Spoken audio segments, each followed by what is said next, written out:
Nano લઈને ભાઈ ઊભા થા, ગાડી ખરાબ થઈ નેનો, એટલે મદદ માગવા બધાને ઉસાત કરતા હતા. એમાં એક ભાઈ BMW લઈને નીકળ્યો, સારા માણસ, એટલે ઊભી રાખી. બોલો ભાઈ, કેમ? ગાડી ખરાબ થઈ ગઈ. કાંઈ વાંધો નહીં, મારી ગાડી પાછળ બાંધી ગયો.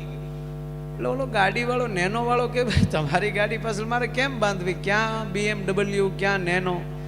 કે ભાઈ એવું ન હોય, બધું સરખું જ હોય, બધી ગાડીઓ. કે એ નહીં, સ્પીડ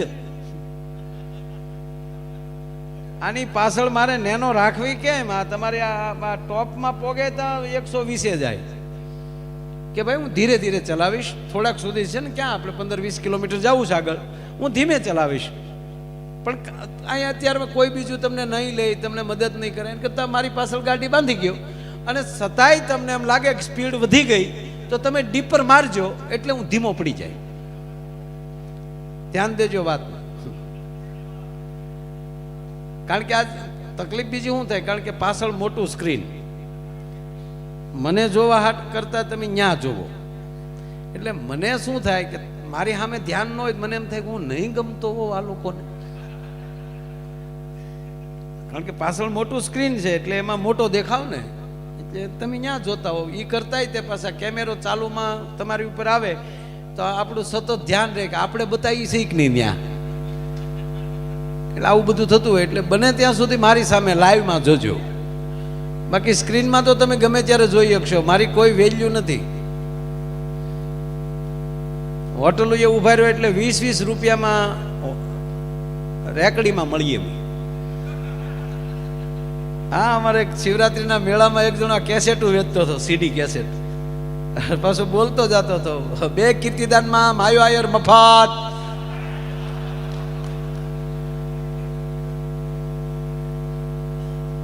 તો કીર્તિદાન ભાઈ મને કીધું, મને કે જોયું મામા, મારી 2 કેસેટમાં તમે મફત.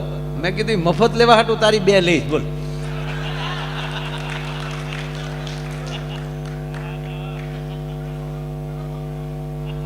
આવું છે. જો કે મારો જીગરજાન છે, મને એમ હતું કાંઈ અવડું મોટું છે એટલે લગભગ ભેગા કરશે. તા એ શંકરભાઈ ઓલા ભાઈ ક્યાં ગયો? ધમોભાઈ. આ શંકરભાઈ ને ધમોભાઈ બે એવા ભાઈબંધ છે ને ઊંઝામાં. ખરેખર આમાં કોણ સુદામા ને કોણ કૃષ્ણ એ મને ખબર નથી, પણ કૃષ્ણ સુદામા જેવી જોડ છે. આનંદ કરો. વાત ક્યાં હાલતી હતી?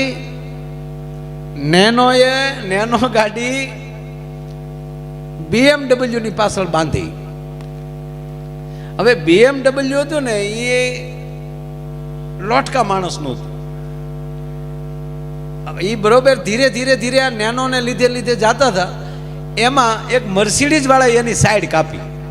હવે આ જે BMW વાળા હતા ને એને પહેલેથી એવું કોઈ સાઈડ કાપે એ ગમે નહીં. હવે પાછળ નેનો એને ભૂલાઈ ગયું. 180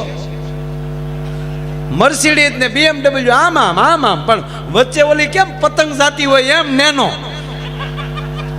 એમાં એક પોલીસ વાળા જોઈ ગયા. પોલીસ વાળાએ ડાયરેક્ટ SP ને ફોન કર્યો, સાહેબ બોલ શું આપણા આ નેશનલ હાઈવે ઉપર BMW ને મર્સિડીઝ 180 માં જાય છે. એટલે સાહેબ કે સહજ છે, મોંઘી ગાડીઓ છે, કોઈ નીકળે પછી બહુ આવું નહીં જોયા કરવાનું, કોઈ જવા દેવાના, પછી કેટલું આપણે ધ્યાન રાખવાનું. કે સાહેબ ઈ મને તકલીફ નથી તો તાકે એની બેયની વચ્ચે નેનો સાઈડ કાપવા ડીપર મારે.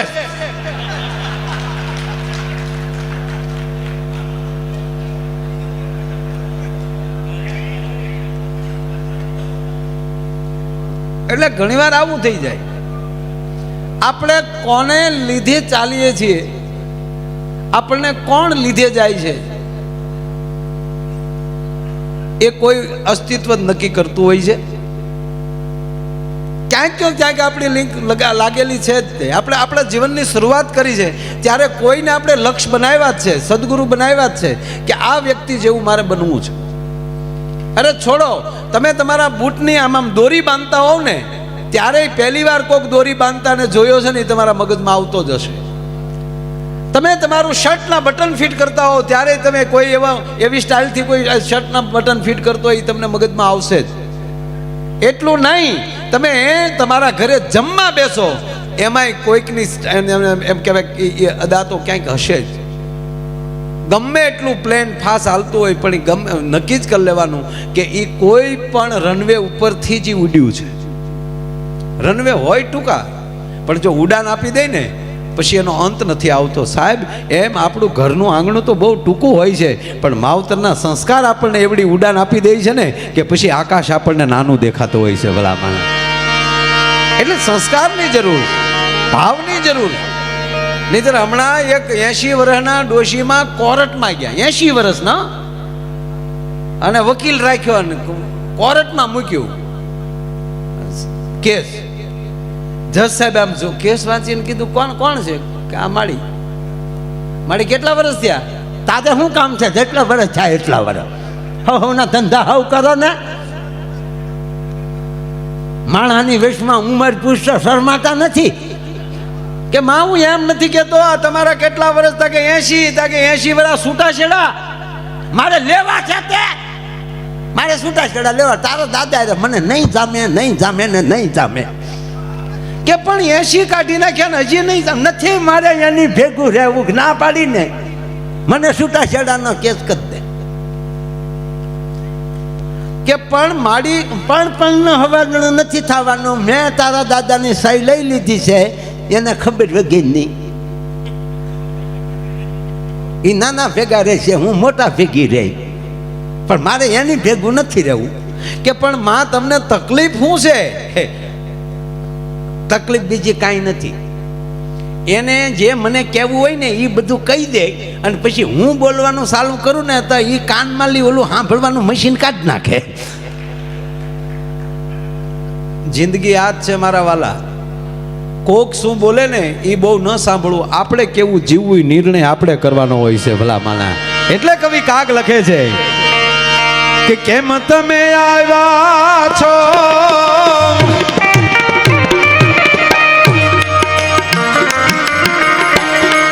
એમ નામ કહેજે રે, કેમ તમે આવ્યા છો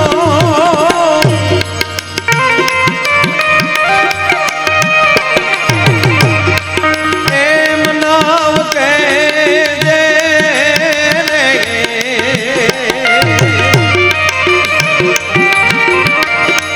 એ ધીરે રે, એ ધીરે તું બોલવા દેજે રે, આવકારો મીઠો આપજે રે રેજી. તારા આંગણિયા એ પૂછીને જે કોઈ આવે એને આવકારો મીઠો આપજે રે રેજી.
પાત રે તર છોડો એના આંગણા રે રે કાગ બાપુ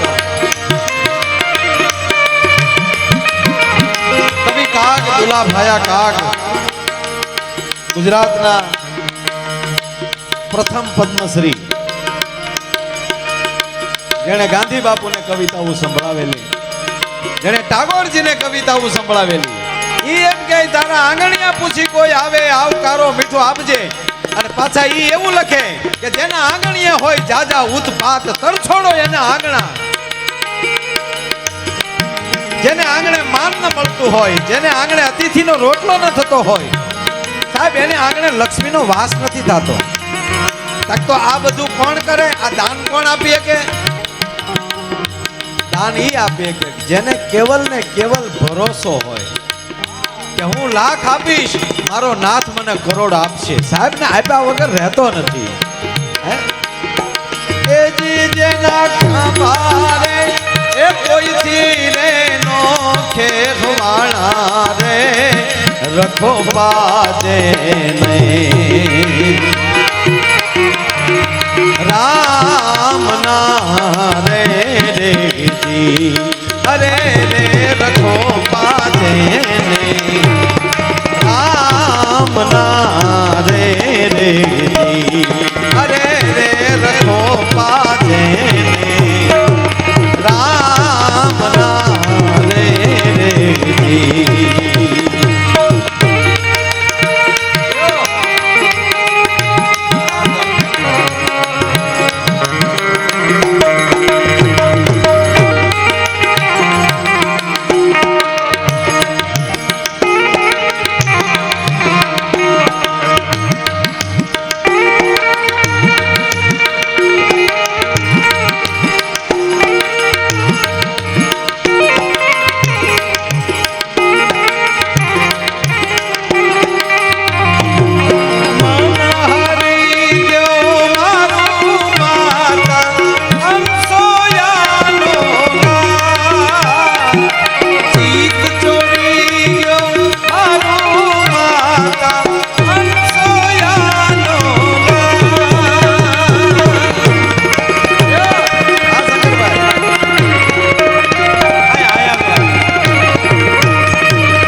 રે ને આવકારો મીઠો આપજે રે રે અરે આવકારો મીઠો